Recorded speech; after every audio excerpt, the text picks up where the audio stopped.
Bir gün Leyli də qocalır, Məcnun da.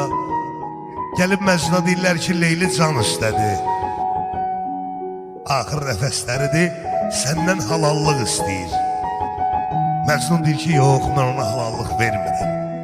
Bütün hamı təəccüblənir ki, bu adam buna görə Məcnun olub, indi buna halallıq vermir.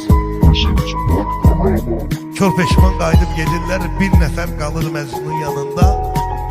Təəccüblə soruşur ondan ki, ay Məcnun, sən Leyliyə görə Məcnun olmuşsan, niyə halallıq vermirsən ona? Deyir, eşitmişəm qiyamətdə kim kimə halallıq vermir, Allah onları üzləşdirəcək. Qoy orada da görüm onu. Məhəbbət ki edər təsir, yolun hər kəs azar dostlar. Sevən kəslər yaşarkən də qazır zatən məzar dostlar. Ölərsən mən bu həsrətdən, məzarımda yazar dostlar. Məhəbbətdən yazan şair cavan gəldi, cavan getdi.